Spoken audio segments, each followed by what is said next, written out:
gave you more than I gave to myself. You had me on a shelf, but now I'm somewhere else. I was bending, breaking, lost in your storm. Now I'm a hurricane in my purest form. You tried to play me like a fool, had me doubting my worth. Nah, I flipped the script on you, reborn from the dirt. You thought I stayed down? Nah, new mindset, I'm putting me first. This ain't no apology, this my reign. No more bowing down, I'm done with the games. Toxic love, no, I broke that spell. I'm the villain in your story, I wrote you. Messy goddess, fierce, wild, unleashed, untamed, not mild. Messy goddess, feel the fire in my eyes. No chains hold me, I cut all ties. Messy goddess, wild. This is the Mediocre Black Woman Podcast, the space where we side-eye perfectionism, embrace our humanity, and laugh through the chaos. Girl, trust me, you're in the right place. Hey y'all, I'm Thea, your host here at the Mediocre Black Woman Podcast. I've spent over a decade working in tech, leading learning and development projects, developing content for execs, and running corporate and consumer podcasts. So yeah, I'm highly qualified, just an all-around baddie. Let's keep it real. But here's the thing. I've spent my whole life as a high achiever, doing the most and still hitting those walls we know too well. Being overlooked, underestimated, and overworked. Like my C+ work is somebody else's A++. And don't even get me started on having my ideas taken or being spoken over in meetings. Now, what really pushed me to start this show, though, was Kamala's loss in the election. It triggered something deep in me and in so many other high-achieving Black women I know. Seeing one of the most qualified candidates still not be enough for some people was a gut punch because it mirrors our experiences. So this is a podcast for us, for the women who are tired of carrying the world and still being told we're too much or not enough. It's a space to take the cape off, laugh through the chaos, and just be. So girl, sit back, relax, and let's get into it.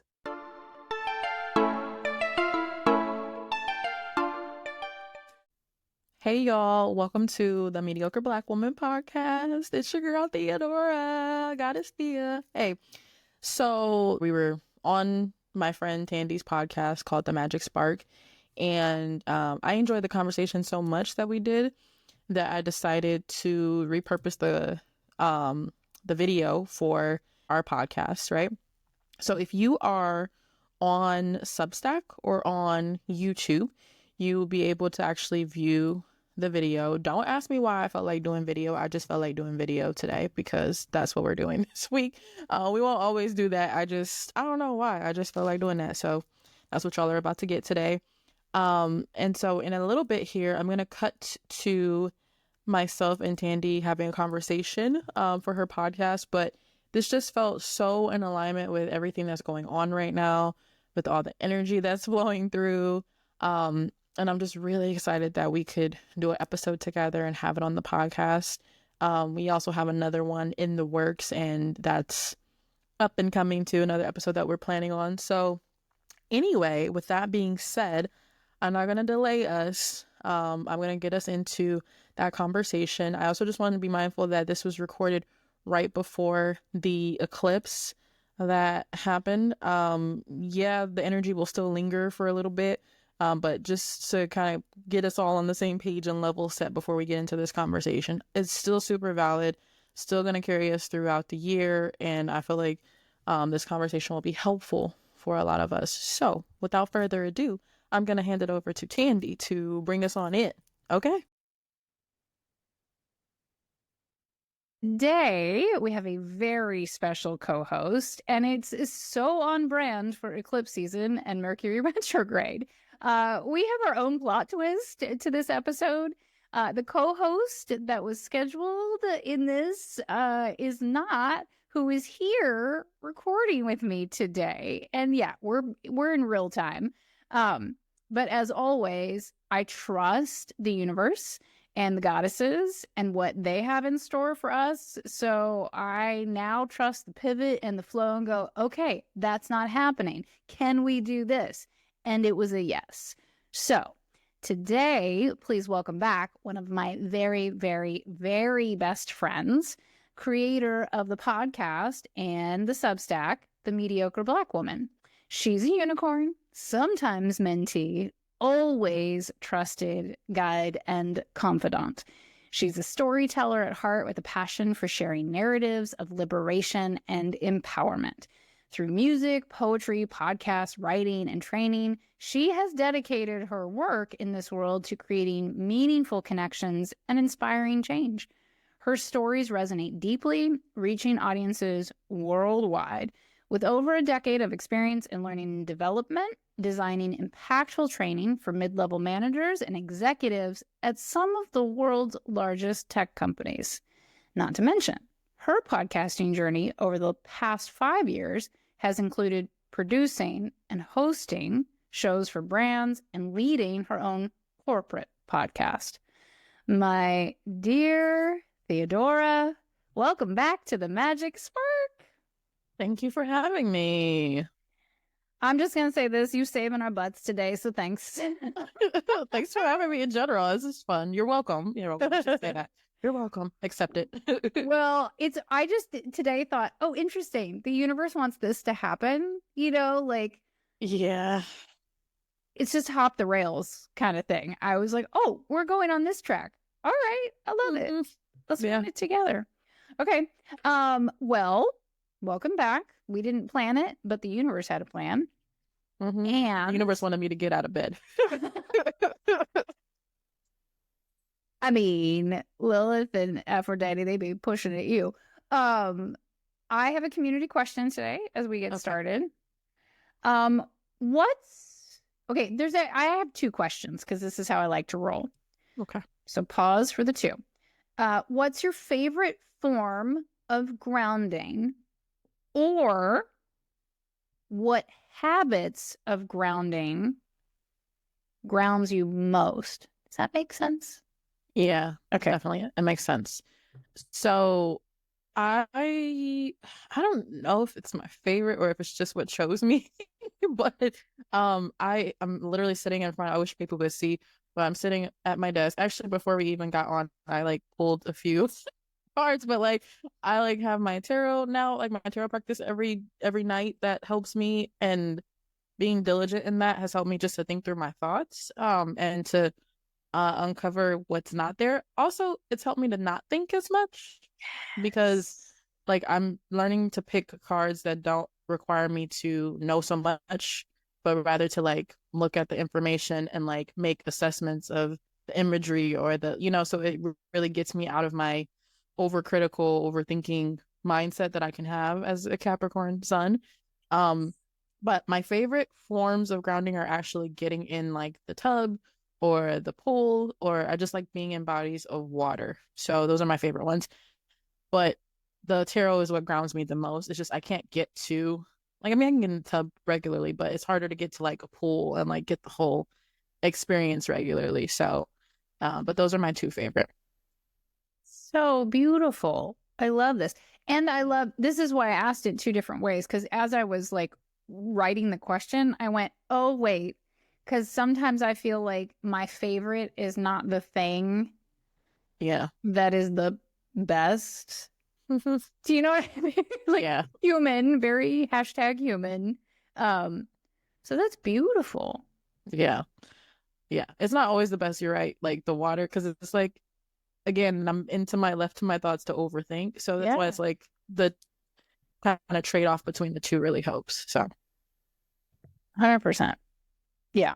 Because I think sometimes as humans, we resist what benefits us most. What we resist persists. And so as a mentor, as a space holder, as a teacher, I know what people resist the most has the most to teach them, right? And so sometimes I feel like it also depends on how long you've had practices and awareness of grounding yourself, of what centers you, what recalibrates you, what regulates your nervous system. Because I do think that grounding can be interchangeable with that, and I love that you're so clear about the overthinking process of oh, this just takes some of it, diffuses the narrative, and then I can get centered and focused and grounded through the tarot. Yeah. And then I can actually hear things and I can channel, which I don't feel like I was always able. Well, maybe I didn't know that I was, if that makes sense. And so, it's been really helpful. Noise blocks, and when you don't have your tools and tactics and your practices, Yeah, I'm kind of jumping the rails far ahead because in mentoring, this is already coming up of like people are like, they tend to look for more even when we've started mentoring. And I'm like, no, no, no, no, no, no, no. Just be present for mentoring because this is it right now. Okay. Gorgeous. Thank you for sharing that.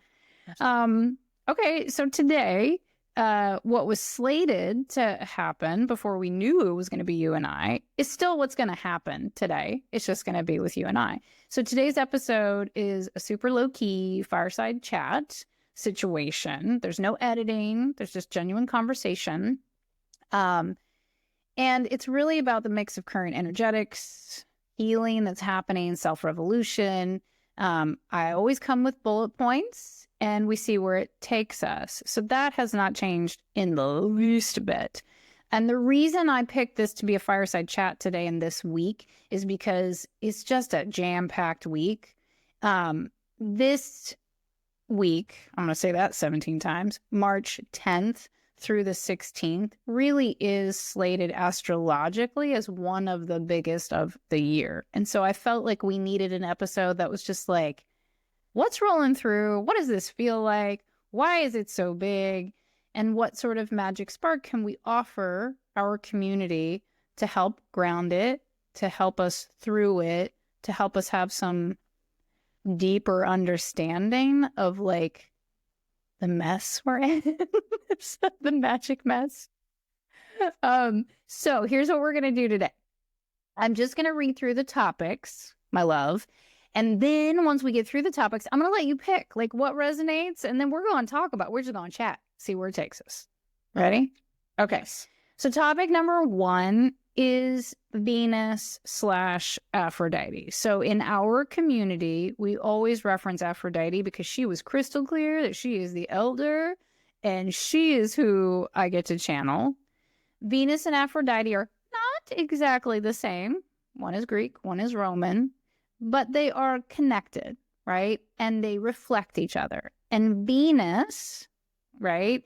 She's in retrograde March 1st to April 12th. So although this energy is different for our community, she is one, Aphrodite is one of the 4 dark goddesses that I channel and work with consistently and consecutively. And when Venus goes retrograde, she's still present. It's just the energy is really different. And she only retrogrades every 18 months. So it's special. So that's on the table of discussion right now. Number 2, Lilith. She always on the table for discussion around here. But this year is the year of the snake, which we've talked about in prior episodes. And Lilith is holding all of the space for magical mentoring March through June in this particular ecosystem with me. And this is partially because Venus is retrograde. Aphrodite be doing something different this spring than she usually does. Okay? Number 3. This is just the astrology of the week. And I'm going to say it like, oh, it's just the astrology of the week. But it's epic. But I did do an entire episode that was published on Monday, March 10th, about this. Okay, so the astrology this week, eclipse energy begins on Tuesday, March the 11th. Mercury is conjunct Venus also on Tuesday, March the 11th. The sun is conjunct Saturn. This is known as a cazimi on Wednesday, March 12th. There's a full moon total lunar eclipse in Virgo on Friday, March 14th. And we're not done yet. Mercury stations retrograde officially on Saturday, March 15th. So, I mean, I gave it a whole episode as I always do, but this is like conjunction, eclipse, retrograde. You're like, and I just figured maybe we need a little bit more discussion about it. So, okay, my love, what resonates most? What's calling? What do you want to talk about? Where are we going? It's so hard because all 3 resonate. This is why we never make it to 30 minutes. Okay, so y'all, we try to make you a 30-minute episode and it just don't happen. So I know where I want to start. Yeah. So I think we're gonna ignore the astrology for a little. It's like game show episode. Pick door 1, 2, or 3. Yeah. if we could get to the astrology, we could talk about it and how it's affected me because it has been really hard. But I think I want to start with numbers 1 and 2. And the reason why, so Venus and Aphrodite and Lilith, you talked about in our tarot for cycle 1 for magical mentoring about the sisterhood, like of them like linking arms. And I feel like this is super juicy energy because okay, you talked about a lot of things. So I'm going to try to like bring everybody to where I am mentally. But one of the things that you also touched on, so talked about their sisterhood, right? But then, what was it? Hold on, where's my notes? Oh, you talked about not relying on the coping mechanisms that you used to rely on. And I found that to be so juicy because it had come up in one of the collective messages that I'd done for everyone. And so I was like, oh, this is like, it was kind of like giving me like that little, a little bit of confirmation of like, oh, we're all like on the same, we're in the right sheet of music here. But I love this because, I've been giving up a lot of habits and a lot of, patterns like over the last few months of the year into like this year. I was just like, okay, I got to stop doing this. And I just woke up the next day before my birthday, and I just decided to stop doing certain things. So I like those parts about their sisterhood, but about just like not, using the same coping mechanisms as before. And it's funny because for this cycle, I just felt like I needed to go somewhere, right? I wanted to go outside. I wanted to go do something. This was not this past weekend, but the weekend before. It was like the Saturday. And I was like, what can I do with myself? Because like it used to be, okay, I'll get dressed up, maybe go karaoke, maybe go sit at the bar, have a drink. But I don't drink anymore, right? It's one of the things I've given up. And I was like, okay, well, what can I do? I was like, maybe I can go to my favorite restaurant, but like, oh, I can't have that thing that I normally have when I go there, So I was like trying to like come up with all these like new coping mechanisms of like getting the energy out in a fun way. And so I went to dinner and I was able to get like a Jarrito. So they gave me something like in that lane. So it's like a grapefruit kind of soda. So I was able to do that. And then I was like, I'm still not satisfied, right? So I go to Yarrow and Sage, which is like our mystical, metaphysical store here in Austin. To Yarrow and Sage in Austin. Yeah, so I ended up there as a part of my like coping mechanisms, if you will. And so I bought a Venus candle. I bought a Lilith candle. I also bought an Aries candle because I'm an Aries rising, and there's some signs retrograde in Aries, and I feel like Aries needs a little bit of a hug from me. I don't know, from it being a female, a woman, like a feminine placement or a masculine placement, being a woman, having that placement. So I just felt like I needed some of these things. So I just got those from my altar. But I just thought it was funny to kind of hear you talking about sisterhood and them linking arms, but then like trading out your old coping mechanisms. And here I am going to, Yarrow and Sage, and I'm getting things to kind of like satisfy what I was trying to like the urge of being outside, but making it like productive time outside, productive money well spent, and all that kind of stuff. So yeah, I guess I just want to start there. I love this. I'm gonna jump in because this is how conversations go. And like what I hear in some of this is so fun because yes, Aries is your placement, right, of your rising sign, and figuring out how to embrace that. I don't know how much we've talked about it on the podcast, but I talk a lot about it because I have more fire in my chart than anything else. And traditionally that reads masculine to community, but we're in a culture that is actually, I do believe, although we're fighting it, unraveling our binaries and also our language around the energetics of fire has its own elemental energy. None of them are genders. They've been prescribed to it, but it reads as very masculine in our culture because it is driven. It can be aggressive. It's utterly clear and it manifests, right? So this is extroverted and it serves us very well in business, but in our personal lives, people get real crunchy about it because they want typically female presenting vessels to be pleasing, to not stand up for themselves, not, be like, no, I'm not taking that because that's not going to work. That's not what I want. You can't talk me into something else. So I think it's really fascinating that you're like, I'm trying to embrace this in me, but you're also, just as a reflection, channeling so much more than that because, right, Mercury and Venus are both currently retrograde in Aries. Yeah. So there's this, like, we're going to talk about Lilith and Aphrodite linking arms, but there's this energy right now of like the two of them traveling together in retrograde, especially, is really interesting. It's a little salty, it's a little spicy, and it's kind of fun, actually, I think. Yeah. And it also, I'm going to say this, like Venus in Aries retrograde, she got a spending habit. Mm-hmm. Oh, I felt it. Now, I'm throwing shade at myself because for the last few weeks, I've had very challenging things to do in my human life. And I'm like, if I have the right outfit, it's going to be okay. You know, everything's going to be fine. I mean, if I'm going down, I'm gonna look good in my ghost costume. But we practice a lot of glamour magic around here, and there's been so much beautiful language from some fellow mentees, some newer mentees, and newer community members and friends of mine of like, no, that's your armor. So like whatever you're gonna put on to move through these energetics, like is valid, is good. And so I love that like here you are changing. You're using the language of coping mechanisms, but this is also pleasure.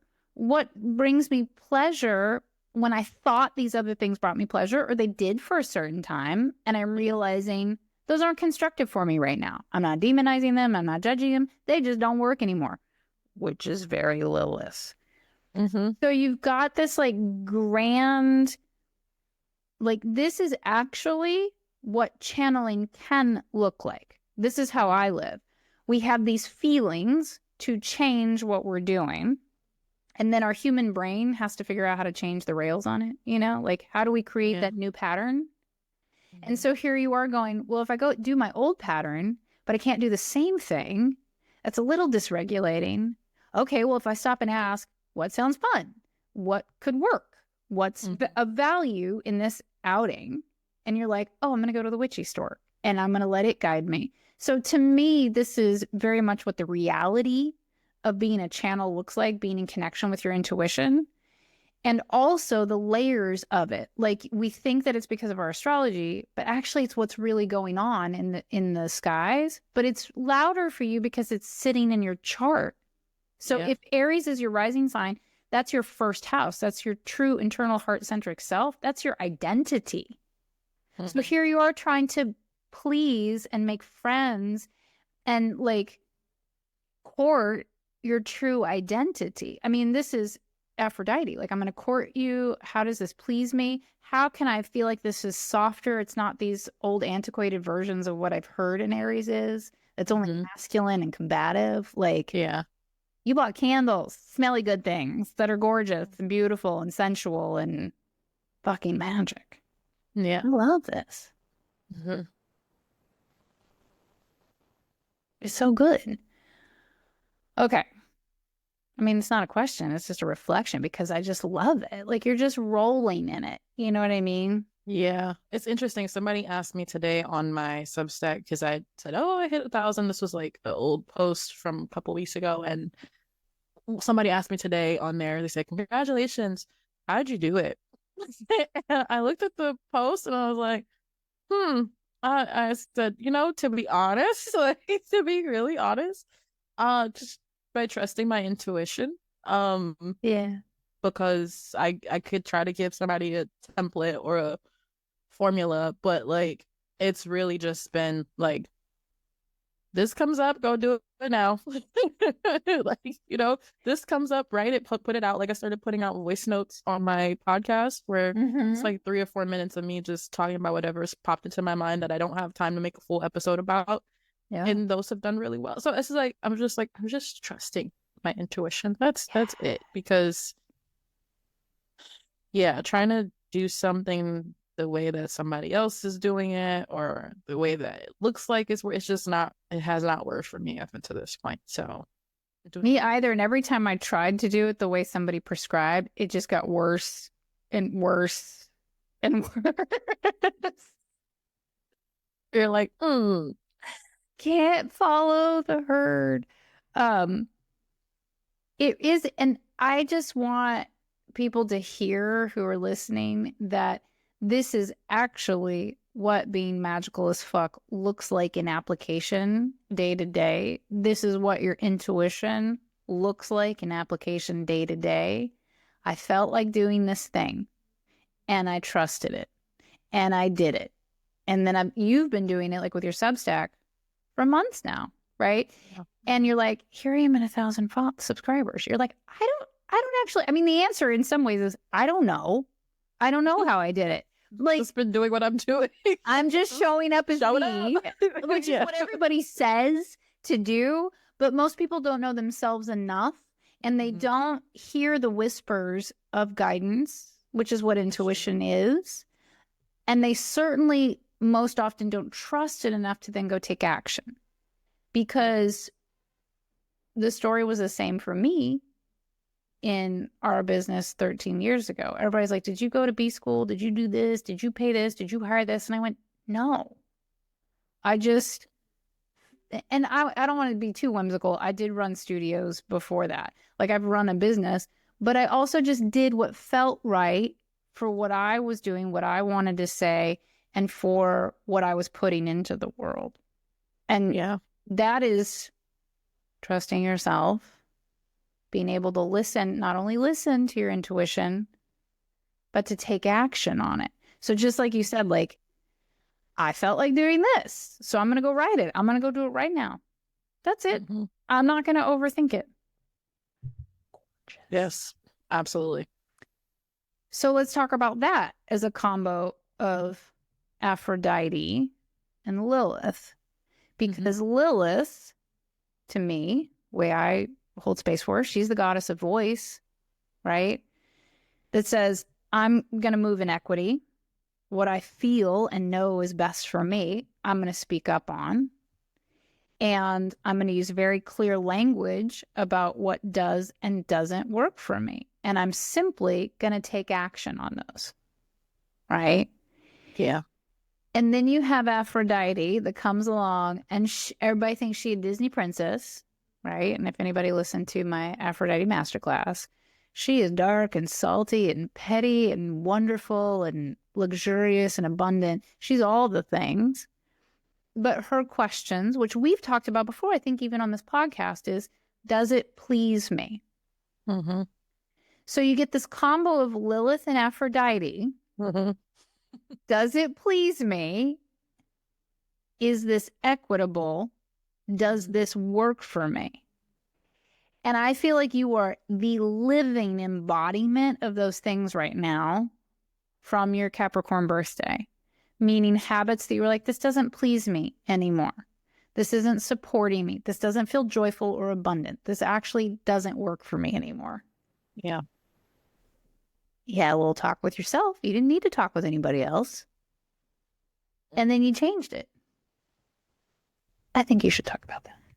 Yeah, it was kind of like a imagine a switch flipping, like a light switch. It was just like, I woke up the next day, I was like, yeah, fuck this. We're not doing that anymore. And I was like, I don't know how that's gonna go. I don't know if that's indefinite. Well, I heard it as indefinitely. But like, I think in the beginning, because like our relationships with substances or with food, like those things are attached often to other areas of like, because I wasn't drinking because I was like down or sad. I think that's like the myth that people think, oh, like people are doing things because they're feeling low. I was actually really happy while I was doing all these things. So, like, I was consuming all kinds of things like because I was happy. I was in a good space, I felt like celebrating, right?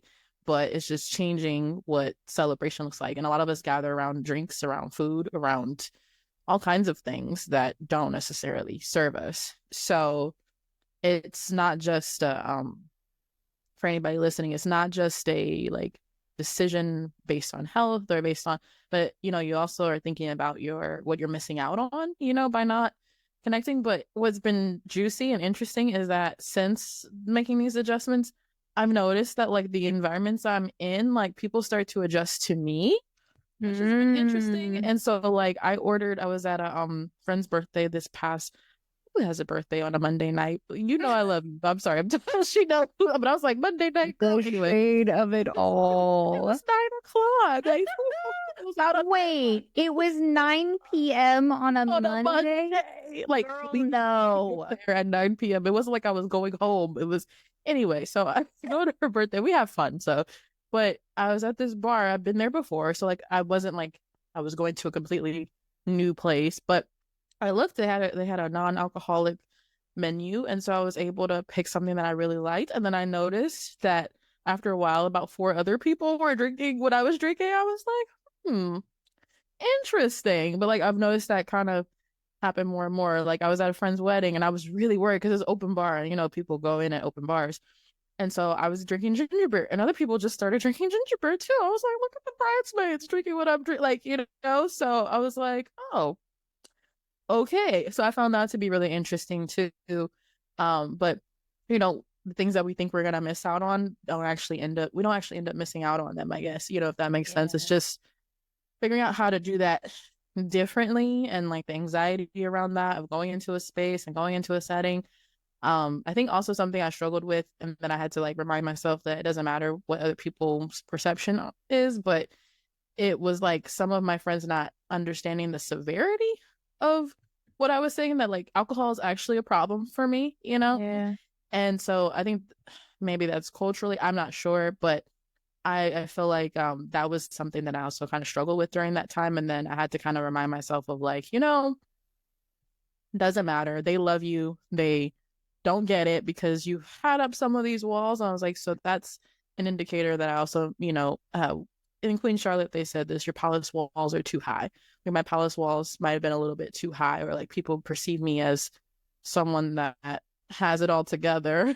And then they're like, wait. Hey, Capricorn sun. Yeah, well, and it's so funny because I don't feel like I'm trying to like ever present that way, which is so interesting. So I've been observing myself, but I don't know if it goes with that like authoritarian energy of like a Capricorn sun, because I've heard you say before, like Capricorn is the patriarchy. It's like the father of the zodiac. It's like, so I feel like even when people, I don't think I'm projecting an authoritarian era of authoritarianism or of like this confident knowing, like I don't feel like I have everything together ever, but I've noticed that people react to me in that way. Like, or I've heard people say, I didn't want to disappoint you. So I'm like, wait, what? This is not, we're not looking at each other. And even like you and I are equals. I'm not above you. I'm not your parent. But I've heard that a lot. That sentiment resonated. And so I was just like, oh, okay.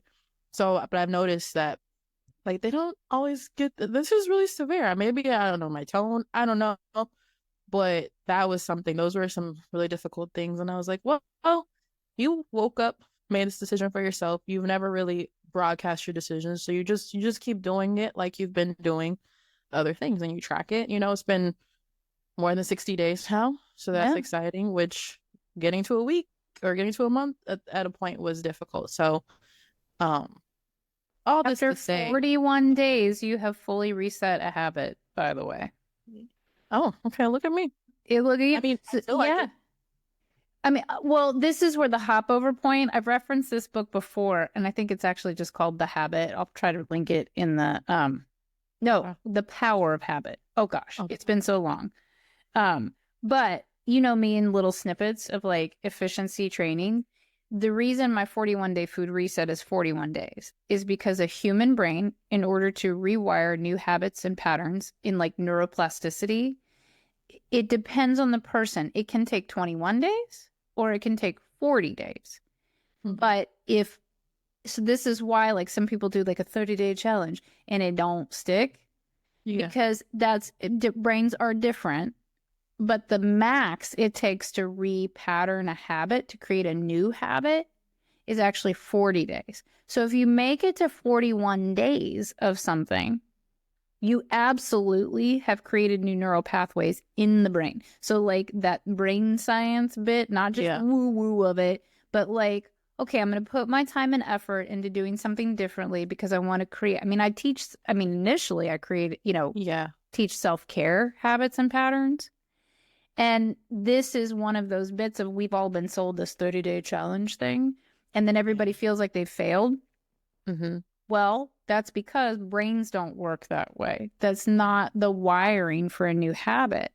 And so this is why, interestingly enough, before I knew that information, The Power of Habit, I think that's the right title, like goes through all the science of it, of like this explains the data behind it.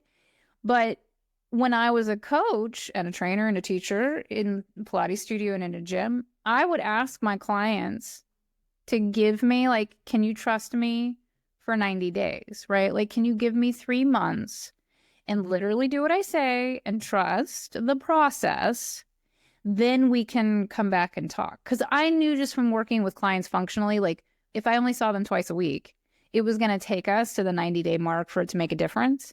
And by the time a body, a human vessel gets through 90 days or something, they're like, I'm in, right? Because it's already proof is in the pudding. They feel better. They think better. They focus more. Yeah. They're confident, like their hormones are more balanced. So like everything's better. And so I think this is really interesting for you too, because we get caught up on counting these days and it's really important. And for some people, that's their safety. But if you really can willpower your way through, if you can commit to 40 days, by the time you get to 41, the brain's repatterned. Yeah, that makes sense. I mean, my goal was to count up to 90 because I wasn't about to try to figure out 180 on the calendar.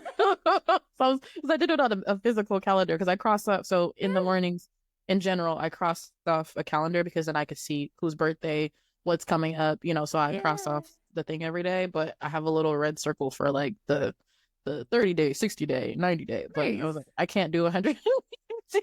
I'm done counting, y'all. Yeah, I'm not gonna count that high. No thanks. So I'll just know that it's going well by that point. It's just such a great linking arms of Lilith and Aphrodite. And we do practical and magical around here. We prescribe to the themes and the energetics of the goddesses, whether it's just by narrative or by witchcraft, magic, energetics. But then you can see how it applies, right? Yeah. Lilith says, this does not work for me. This is not inequity. Not anymore.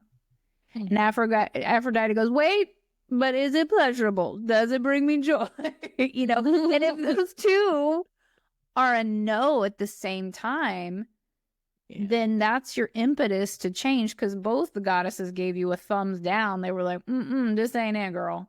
Yeah, no, definitely not. Like, I feel like I talk about this a lot too, and you talk about it a lot in your trainings, but I feel like, again, it's the integrity with self, that really comes through. Of like, okay, if I can do this, then I can trust myself. I can trust what's coming out of my mouth.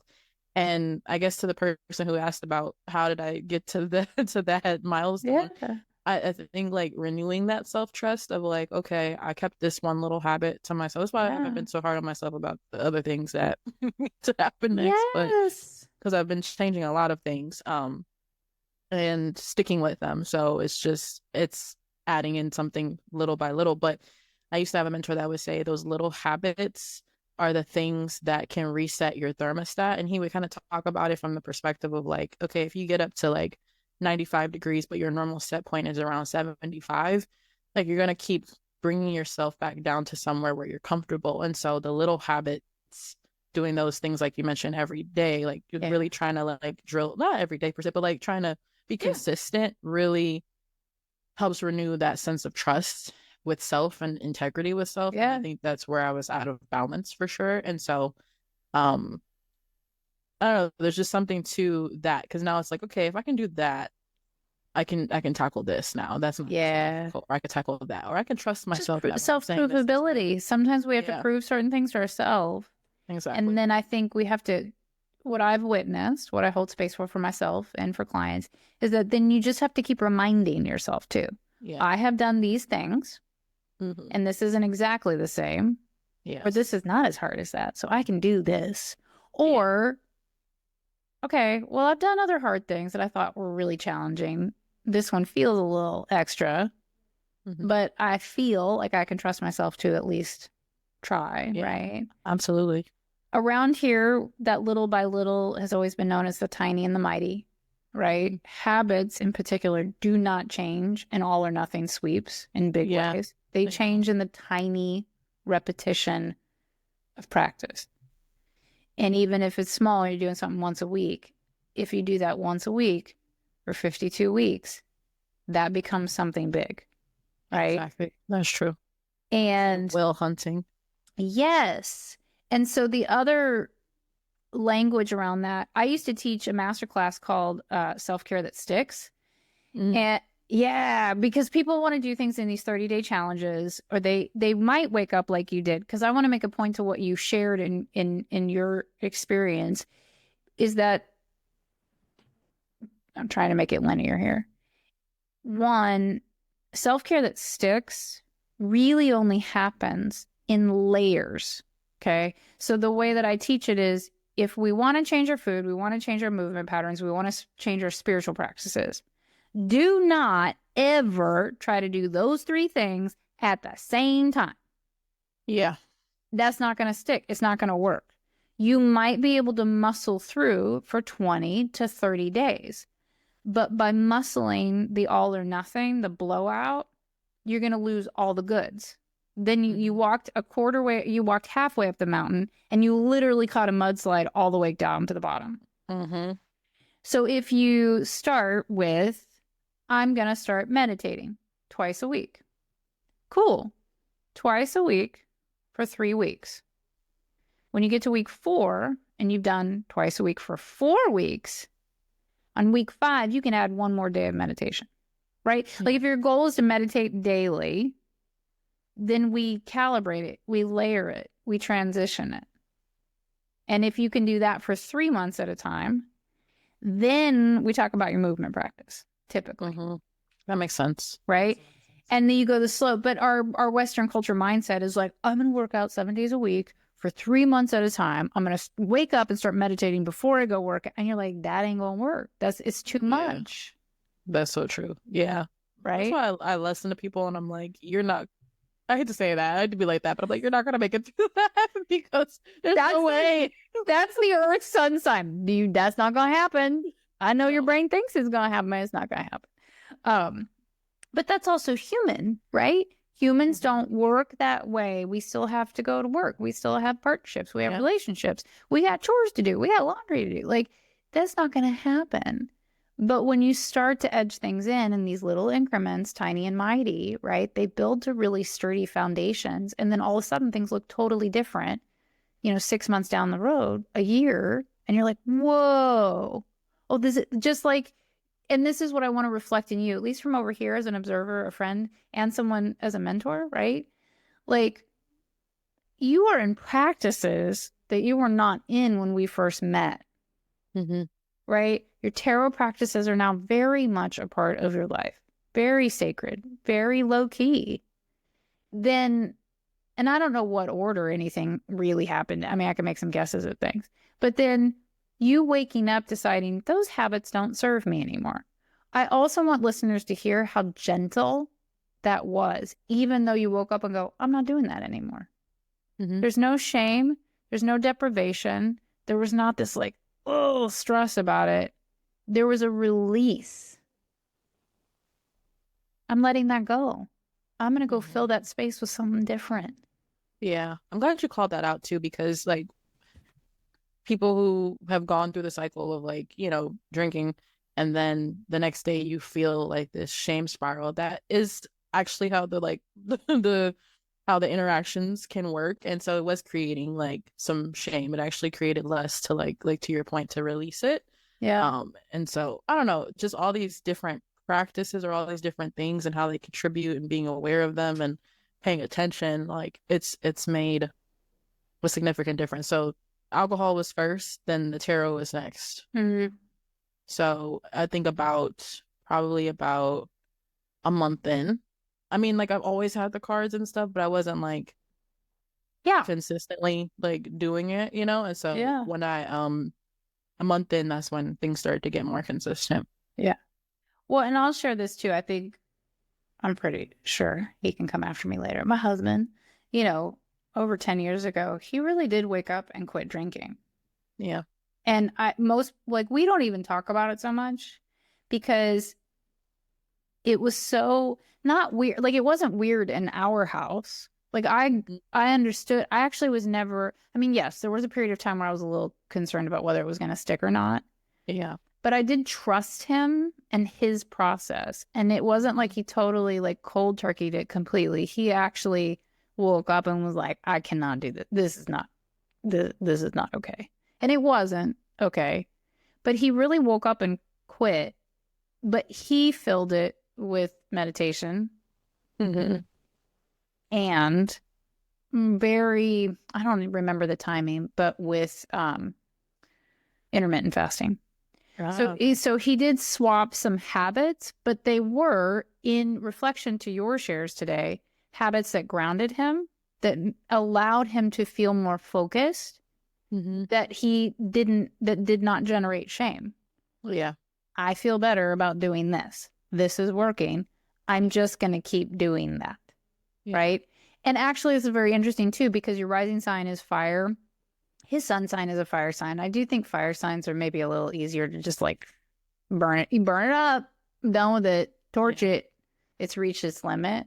Yeah. And but I think mostly fired in my chart too. It's my dominant element. So yeah. Yeah. I just feel like people need to understand that changing habits doesn't have to be shame ridden, really hard or really heavy. Like you literally, to my experience, like as over here, right? I experienced it as you woke up and go, I don't want to do that anymore. That's not working for me. That's not my best self. And I went, okay. And it didn't seem weird, stressful. You just started doing other things. Yeah. And I want people, I'm not saying it's that easy for everyone because I know it's not. But I think a change of habit or a change of habits we identify with as like what we do for coping or for pleasure, for fun. Yeah. Actually don't always have to be that hard to change. We just have to go, I don't want to do that anymore. Yeah. I agree. And, even though I was like, yeah, I'm just going to do things differently, it wasn't until like probably like a couple weeks ago where I told you, I was like, I was melodramatic. Nothing fits. Like, I was like, I don't know what to put on my head because like I rock a shaved head, but I also rock wigs. And I was like, even the wigs don't feel right. I cut off all the blonde hair. I'm not blonde anymore. I'm like bald, but which I prefer. I'm learning. So I was just like, nails were gone because I had a fungal issue from the nail shop. So you were going through it. Yeah, I was just like, what do I put on my body? What do I put on my hands? Like this habit doesn't serve me anymore. I want to go outside, but I don't want to go outside because I don't know what to expect out there. So like it was easy to make the decision, but I will say like that there will be challenges around like reconstructing what you have to be creative in figuring out what feels right moving forward, and also sitting in like it not feeling right, so I had to do which both things I'm not comfortable with, so but I've had to do a bit of just like healing, shadow work. Yeah. So yeah. Well, and I'm saying it like that because these are such clear signals, like from this side of number one, this connects with the astrology right now because Venus retrograde, it's important to hear this because I don't know that I've driven it home in other formats and places, is that Venus retrograde, right? Not only, again, you were using language of coping mechanisms, but the language is things that pleased us before, that were fun, that were dopamine hits, that were pleasurable, that were like, this is filling me up. Venus retrograde is notorious for that ain't gonna work anymore. Like the clothes because again, Venus themes and topics and subjects, she is glamour magic. Like, okay, so what I'm wearing doesn't feel right anymore. That's not bringing me pleasure. That's not fun. I don't feel empowered. I don't feel sexy. And like I use me making bracelets because it was such a dopamine, and I think it'll come back, like such dopamine hits. But like lately, I'm like, this isn't hitting the same way. I'm not mad at it. It's just not working. Right. And so Venus retrograde has us pulling within to make shifts and changes, to slow down, to go, what pleases me, what brings me pleasure. That doesn't mean something was bad or wrong. It just means we're in a cycle shift. And it really, this period of time from March 1st to April 12th pushes us to go, what else might please you? What if you never tried? Or what is something that you only do every once in a while, but it's really fun? or brings you a lot of joy or really Yeah. cultivates stability and peace for you. Mm-hmm. So one just resonates in that way. Things that worked before are not going to work. And two, when we go through periods of time, it happens for me because glamour magic is so strong with me. Like, I love clothes. I love it as an expression of identity and soul. Yeah. But I was witnessing you going through it, and then I was going through it at the same time of like, nothing feels right. And I think this is the classic butterfly moment, right? Like, we were ground crawlers, and then all of a sudden we're melting and gooey and like nothing fits and we don't feel like ourselves because we're not into that, our wing moment yet. Yeah. And I really see myself when I go through these energetic, spiritual growth spurts that my clothing shifts. It's not a costume. It's not that I wasn't being authentic before, but it's like, oh, that I don't feel comfortable in what I was wearing. That doesn't resonate. That frequency is different now. Yeah. And so when you were talking about that, I was like, of course, because you're going through a glow up. Nothing's going to fit. You're not you anymore because you're becoming the next version of you, which I'm going to make a good little like segue. Yes. Year of the snake into Lilith. The skin shedding. Snake is always the same, but there is always this period of time where the skin peels off and it's renewed. And I think that really comes up in a human vessel with our clothing, like with the outside, with hair particularly. Yeah. I mean, I shaved my head, right? Mm-hmm. And I knew it was coming. I knew it was going to be a rebirth. And now it's really cute because now my hair is growing just a little bit. I love it. Everybody's like, it's really cute right now. I'm like, it's just growing. Like, it's absolutely adorable. No, I think it's like gorgeous. Yeah. But it's also like, I'm not trying. Yeah, you're just showing it's just up. Growing. Yeah. And so I kind of go, Oh, you're just growing. that's so, oh my gosh. Let's see if I can find it easily. But like, yeah, probably not, of course, because I'm looking for it. But when I did my collective message yesterday, there was a card that came up called the Green Man. And the Green Man is like all things abundance. It's from this like season of I got it when I was at Yarrow and Sage, y'all. But that's Juliet Diaz's work, y'all. A little shout out to her. Yeah. Okay.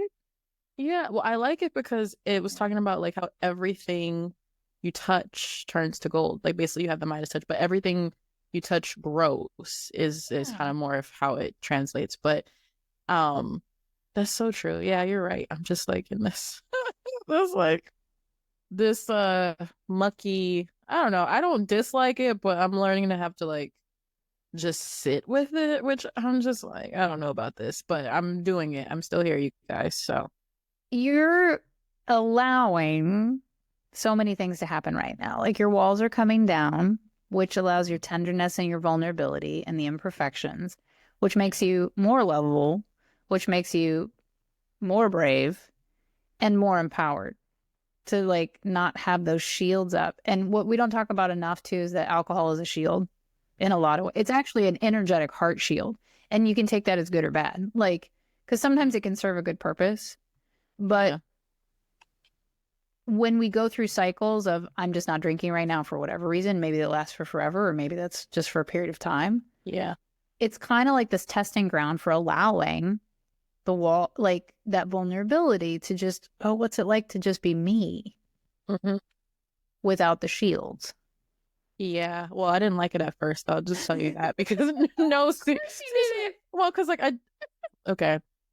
In my inner wisdom. So this is the thing that I've always done. Like when I'm going to give up something or I'm going to change a habit or something, I always do it around traditionally difficult times on purpose. Yeah. Because like if you can get through that time, then you'll be fine. So one year I'd given up or I started this workout plan and I did it right during like Thanksgiving, like the week before Thanksgiving. And Thanksgiving was smooth. Like I didn't eat as much. I was like, I wasn't eating like overeating, like, there's eat what you want, but like I wasn't being gluttonous, I guess you could say. Yeah. So like I noticed there was more mindfulness, right? And so I was like, you would decide to stop drinking the day before your birthday. Okay. So like I'm in a restaurant by myself. The last like champagne clink, you were like, no, but I think that's been like the issue of like, just what, like, okay, we'll start on Monday. Like we'll start here. No, right now, you know? Yeah. And so I've definitely noticed a lot of social anxiety of being in spaces. And so I was like, oh, I didn't know I was so like socially a little awkward, a little anxious. And like overthinking getting ready for the event or going to where I'm going, you know?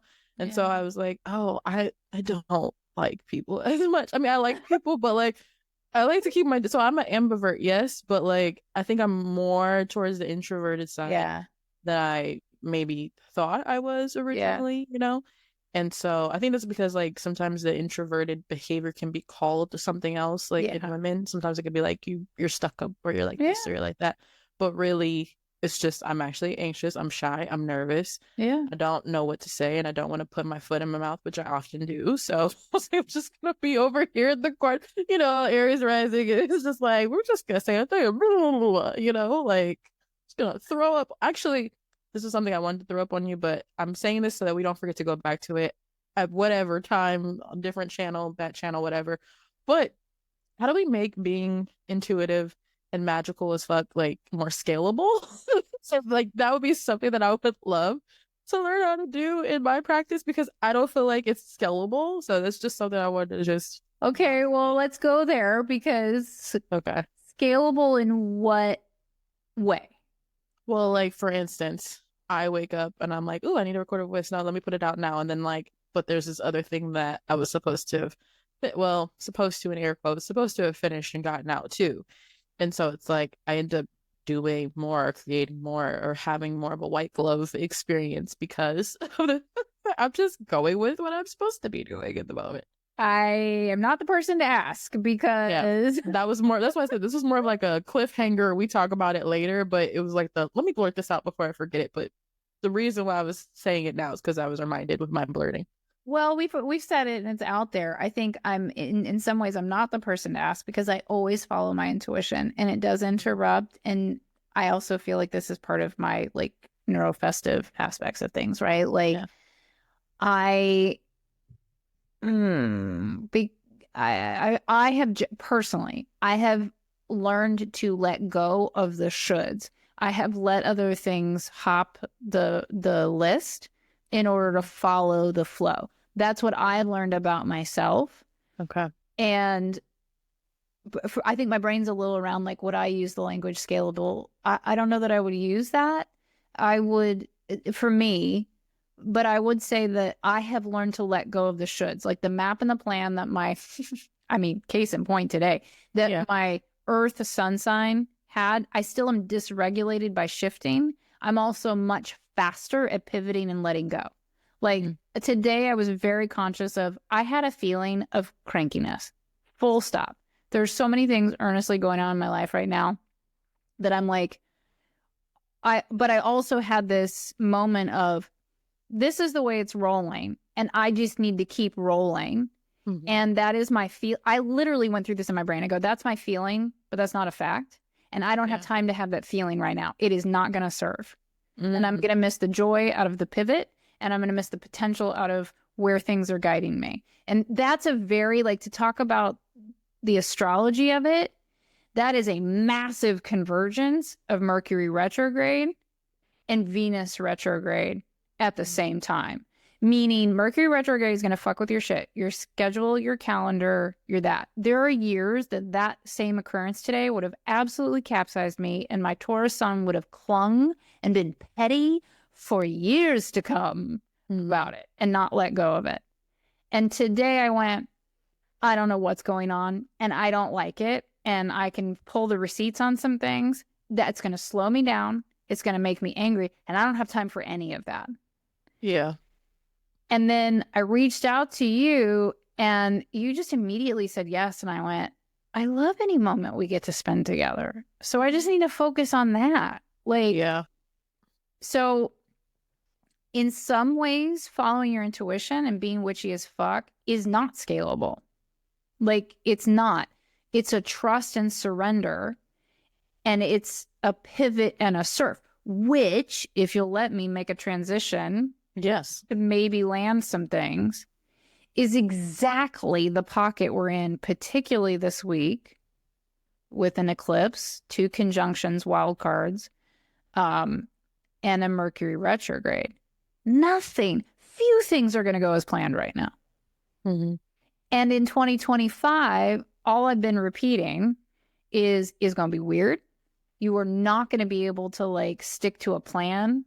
But what you can do is be connected, spiritually connected to your body, in care of your vessel, to be able to pivot and keep moving, right? Yeah. Like the only way through an eclipse season, and I would go so far as to say 2025 is like an exaggerated eclipse season, like over a whole year. Yeah. Because everything can change in a moment, like a pivot point of transition, an energy we've not seen before, we haven't experienced before. Like everything that I've been channeling up to this point was like, you think you know, but you don't know. You really don't know. Things are going to look desperate, chaotic, and insane and really scary, but you actually don't know how it's really going to turn out. And that's not me spiritual bypassing. That is fact in these energetics. And so within these energetics, the only thing you can do to make your way through these types of energetics, so full moon, eclipses, if we've been working with eclipses, we consider all of 2025 an eclipse. And then we go, oh, and what's the directive in a Mercury retrograde? Shit gonna go sideways and wrong. It is not gonna go as planned. Have extra time in order to be able to navigate that and find ways to pivot and flow and let go and maybe even laugh about it on the way. Mm-hmm. Yeah. Because 2025 and all the eclipses that are happening, the only way to navigate is to have simple to-do list, Virgo energies, which is where this eclipse is, right? For grounding, hey, everything we've talked about. Care of the body, which actually is what we're talking about for you. Mm-hmm. And spiritual connection, which is absolutely what we're talking about. Right? And so and your basic to-dos, like I need to get up, I have to go to work, there has to be groceries, right? Like maybe. But in other words, around here, which is like the one trick pony, they're like, Tandy, your answers are the same for everything. Yes, because if you do them, shit gets a whole lot easier, right? Like It's true. meditation, hydration, decent rest. This is accurate because like, your answer, non-answer was just follow your intuition and take care of your vessel so that you can get the shit done that you need to get done. But that's me paraphrasing. But please paraphrase. That's how I read it, of like, having the energy stores to continue to do that, or like knowing when, like, I surrendered for the last few days. That's why I was chuckling when you said you have to go to work. I know. I was at work. I was online, but the way my energetics are set up, my friend got me a weighted blanket, and I just haven't been able to get out of the bed. I mean, I've eaten, I showered, like I've done the basic things, but like I just needed the rest, so I surrendered. So it sounds like what you're saying is just take care of the body and the spirit, and the rest works itself out. It really does, which is weird, and it's so scary because I remember being in that scary transition of like, that can't possibly be true, and if I take time to do that, everything else will fucking fall apart. And the universe was like, you can keep thinking that. And, 13 plus years later, I go, no, that's actually what I do. That's actually the way it works. And I teach what I preach and what I live. Like I walk my talk, and I go, I know it sounds annoying, and I know it sounds frustrating. It can't possibly be that simple, but sometimes it can. It is. Yeah. Mm-hmm. I just feel like I love that you shared that too, of like, because eclipse energy is such, like I always say, it's like bucketfuls of magic being dumped on us. It's like bucketfuls of energy. And so any full moon is such this big amplification that it can drain us. It can make us really tired. Yeah. And so although it's designed in a full moon to amplify and fuel us, I mean, I'm a little like dun, dun, dun, dun, dun, dun, dun, today, which is kind of awesome because I've done so many things that had no dopamine in it that actually but I'm actually really excited because I spent time with you and one of my other besties I haven't seen in months. And so my soul's full, right? Like, yeah, I'm just happy. And so the energetics of all of these whammies are exhausting. The body is going to take the biggest hit this year because the frequencies are big and different. We are going to be tired. We will have brain fog. We will be overwhelmed. There will be a lot of tears because there's so much Pisces water energy. Yeah. I mean, I've just cried every day. That's not Same. just every day. In the bathroom on toilet, just crying. Just weeping, right? One day when I went for a walk and I was like, I'm going to cry the whole time through the neighborhood. He was like, that's fine. It's like, okay. And crying is exhausting, right? And dehydrating. It is. So, speaking of, drink some more tea, drink some more water. But I don't know. I always like our listeners to have nuggets of like, okay, we're talking through this and we need to have some functional human directives, right? And I just go, it's the KISS method. Keep it simple, stupid. I hate the stupid part, but like, just keep we it say simple. still now. Oh, you do? Is that what we say? What do we say? Okay, well, we're going to keep it simple, silly. Basics work for a reason. And what I find in like 20 years of coaching people is we just fucking overcomplicate it. Like, is that because we don't want to do it?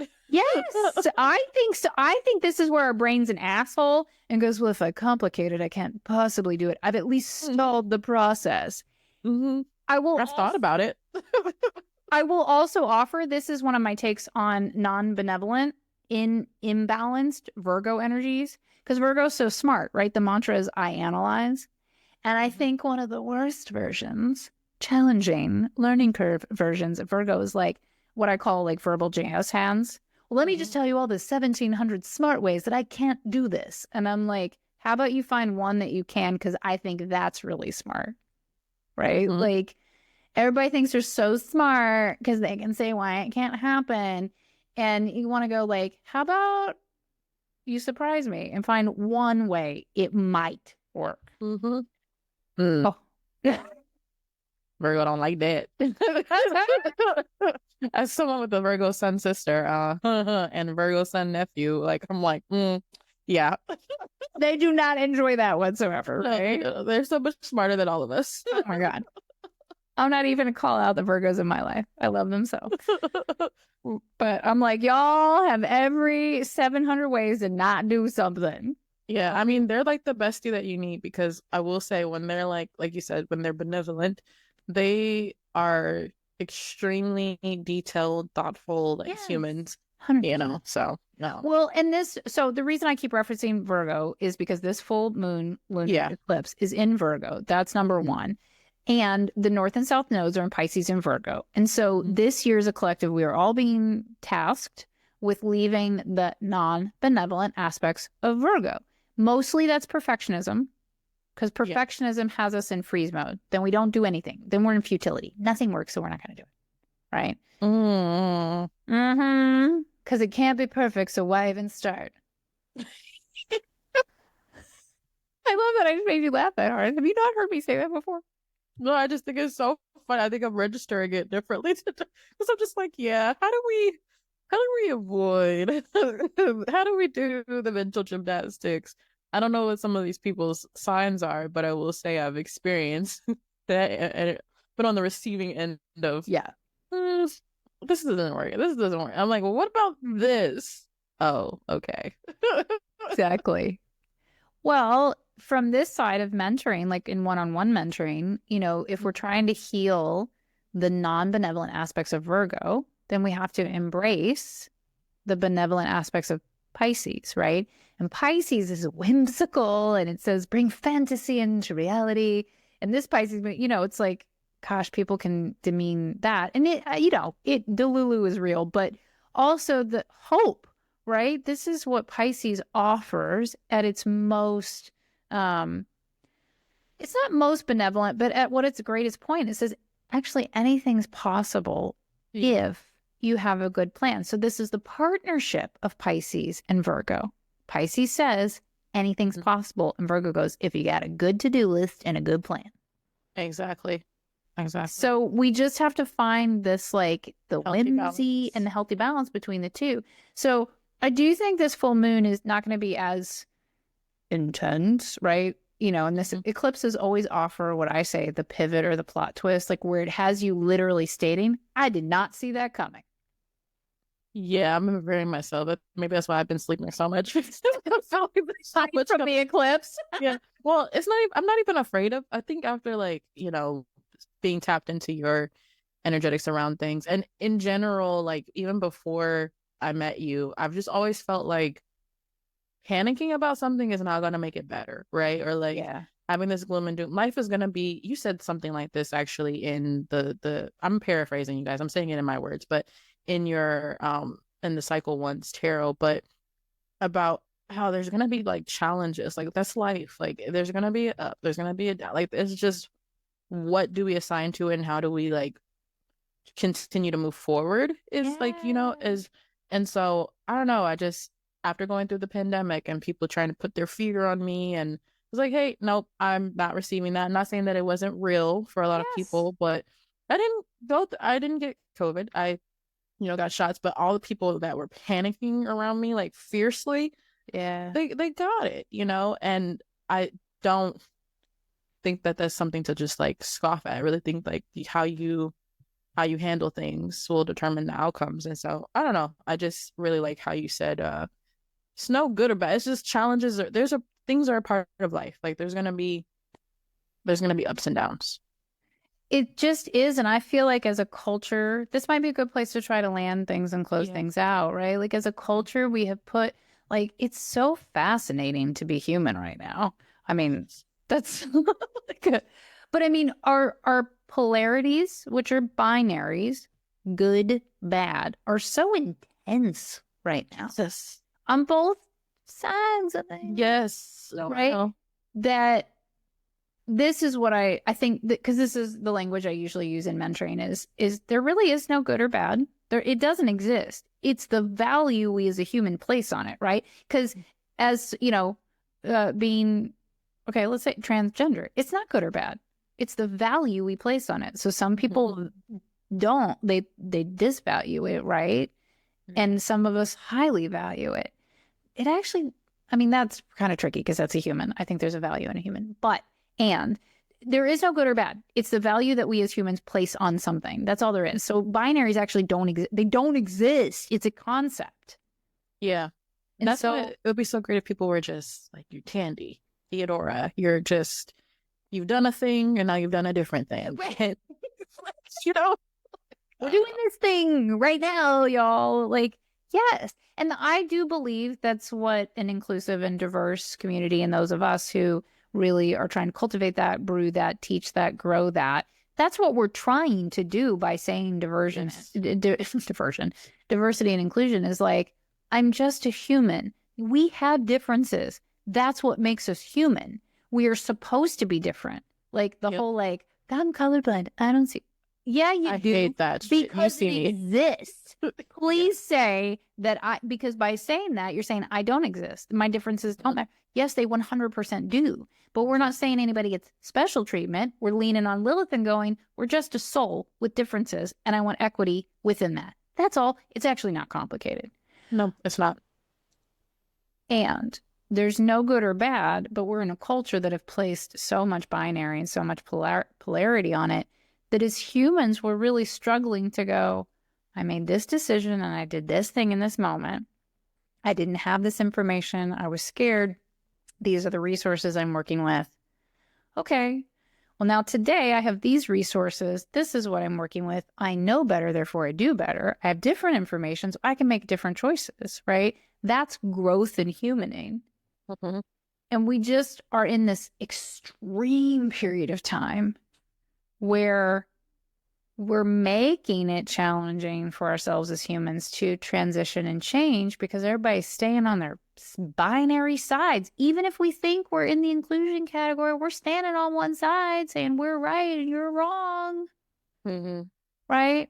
That doesn't mean we have to agree with everything because, you know, I don't agree with all that. But how can we find those places where we don't place value? This just happened. Now we want this to happen. That's all. It's so funny. I was just telling my friend this earlier, her and her fiance, or her husband now, actually, they're married. Congratulations. Right? And we were just talking about it. And I feel like this is the place that we're in right now is limiting our ability to be humans and be curious. Yeah. And, because there's this polarizing effect that some of us have on just with the way things are right now. And I would just challenge us to get back to being humans again. Yeah. I feel like we're missing out. Like someone can't fully understand your lived experience without also asking questions. Like, yeah, we can all do our research, we can find out, but there's still nothing like, understanding a lived experience or your version of that lived experience. Yeah. Or I don't know. If we could all get back to being humans, that's what I would say. Well, and so as a massive strategy, big cycle, big look at this year and this week, right? We see the astrology as the woo-woos and the magic makers and go, oh my God, I don't even know what's going to happen. But inherently in a human, that sounds scary. And like with some of the things that are playing out, it just looks terrifying for very good reason. Mm-hmm. But I would challenge all of us with two things. One, you don't know how it's going to shake out. Maybe all of these things do need to be dismantled and to literally fall apart, because that's the only way we're going to reimagine, to build new, not even rebuild, right? Sometimes destruction is necessary. Ooh. So although we didn't, in the United States, perceive that this was the destruction we needed or wanted, maybe it's the right way. Maybe it's the way to get it to shift. Well, thank you, Pastor Tandy. Wave that hanky. Do you have a hanky? I do not today. Well, I will just say yes. Fuck yes. To all of that. I mean, this is the weird brain bend of it. Like, I don't want that to be right. I don't want this to be the way that it needed to go. And I actually don't think it needed to go this way, but I think this is the way it's going. So how can we focus, what we want out of it? Because if it's destroyed, then we actually do get to recreate and reimagine and build different. Yeah. And when it comes to us as a community, having that vision for the grand scale is overwhelming. That breeds fear and anxiety, right? Mm-hmm. And so we have all this heavy, crazy energetics at play. But here we have Aphrodite and Lilith, who are like empowerment fucking bitches that are like, live your life, enjoy your life, pleasure, joy, equity, fuck off, walk away. That doesn't work for me. Cool. You stay over there. I'll go over here. It's fine. We don't need to make a big mess. We're just not doing this anymore. Right? Yeah. So with that, of all, like, we can understand big world vision things, but the real deal is just keep your eyes on your own paper. What can you shift in your life that feels more empowering, that feels more stable, that feels like less shame and less judgment? I literally, this is what I teach, and I really believe this. It actually can be that simple. Like, if we all did that, yes, and vote appropriately. I mean, go protest, but then doing those things in the world, that's how you make a good decision and live integrally. If you're working on yourself and you know where you're in alignment, then the outside things that we need to do, we'll know what they are. When we know, we go, right? Like, Mm-hmm. Okay, I'm going to quit talking. I mean, don't. I was over here amening you, but I will just, because we said 30 minutes is beyond. Oh, I know. We're going to stop trying to commit to that, okay? We're just going to quit saying it, y'all. We did. Yeah, I'll just say yes to all that. Just leave it there, because I could keep going on and on and on as usual. You say one thing, popcorns my brain into like a million other things, but I agree. Like, we need recovery. We need to start. It's just perspective, Yeah. And you said something else, and it got to me in the cycles. See, this is why you guys need to join Magical Mentoring, so you can know what I'm talking about. You go or be in the, Anyway, so my pastor said it though, and it's funny. I've been saying this a lot. So I'm just like, all these or my old pastor, all these things come together. But he says it in this way. This is how I remember it. But you said something to the effect of this.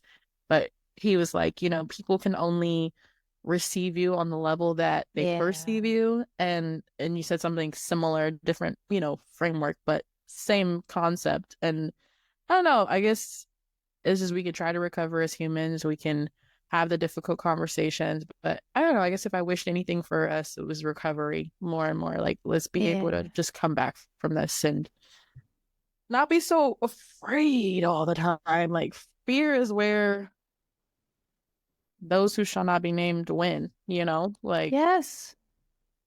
And I'm going to offer this one. And it is partially attributed to another author, and I cannot remember her name right now. But I learned to live by this. It was very difficult for me to embrace, but it has made all the difference. Fear is the flag of where you need to go next. When I am super resisting something and I go, that is the last fucking thing. If I utter, that's the last fucking thing I want to do, I go, well, guess what just moved to the top of my to-do list? Mm-hmm.